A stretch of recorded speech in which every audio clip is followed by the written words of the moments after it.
ശക്തമായ കാറ്റും മഴയ്ക്കുമൊപ്പം കാട്ടാന ഭീതിയിലുമാണ് ചിന്നക്കനാൽ സിംഗുകണ്ടത്തെ നാട്ടുകാർ. കഴിഞ്ഞ കുറച്ച് ദിവസങ്ങളിലായി ആക്രമണകാരിയായ ചക്കക്കൊമ്പൻ ജനവാസ മേഖലയിൽ തമ്പടിച്ച് നാശം വിതയ്ക്കുകയാണ്. കഴിഞ്ഞ ദിവസം രാത്രിയിലെത്തിയ കാട്ടാന സിംഗുകണ്ടത്തെ വീട് ഇടിച്ചു നിരത്തി. രണ്ടാം തവണയാണ് കുമുദം സുരേഷിന്റെ വീട് ചക്കക്കൊമ്പൻ തകർക്കുന്നത്. ശക്തമായ കാറ്റും മഴയുമാണ് ചിന്നക്കനാൽ സിംഗുകണ്ടം മേഖലയിൽ അനുഭവപ്പെടുന്നത്. ഇതിനോടൊപ്പമാണ് കാട്ടാനകളും നാട്ടിൽ നാശം വിതയ്ക്കുന്നത്.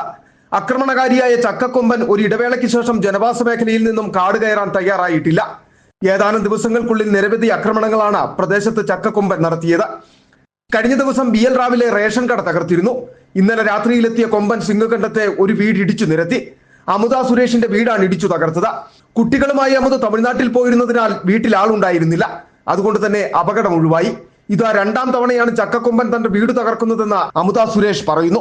നിലവിൽ ഈ വീട് പണിതിട്ട് ലോൺ വീടിന് അപേക്ഷ വെച്ചായിരുന്നു. അതിന് കിട്ടാത്ത കാരണം കൊണ്ട് ഞങ്ങൾക്ക് അത്യാവശ്യം താമസിക്കാനുള്ള ചെറിയ ഒരു പെറയായിട്ട് സെറ്റ് പണിതിട്ടുണ്ടായിരുന്നു.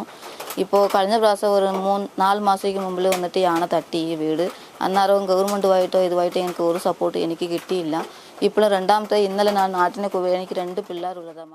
മഴക്കാലം ശക്തമായ സാഹചര്യത്തിൽ പ്രദേശത്തെ തോട്ടങ്ങളിലും കാട്ടാനകൾ കൂട്ടമായി തമ്പടിക്കുന്ന സാഹചര്യമുണ്ട്. കാറ്റും മഴയും ശക്തമാകുന്ന സാഹചര്യത്തിൽ കാട്ടാന എത്തിയാൽ അറിയാൻ കഴിയില്ല എന്നും കാട്ടാന ശല്യത്തിന് പരിഹാരം കാണണമെന്നും ചിന്നക്കനാൽ പഞ്ചായത്ത് പ്രസിഡന്റ് ശ്രീകുമാറും ആവശ്യപ്പെട്ടു.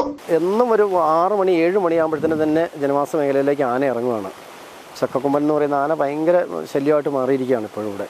മഴയും കാറ്റും ഉള്ളത് കൊണ്ട് RRT ടീമിനോ മറ്റു ജനങ്ങളോ ഇതൊന്നും ഈ ആന വരുന്ന ശബ്ദം ഒന്നും കേൾക്കാൻ പറ്റാത്തൊരു അവസ്ഥയിലാണ് ഇപ്പോൾ.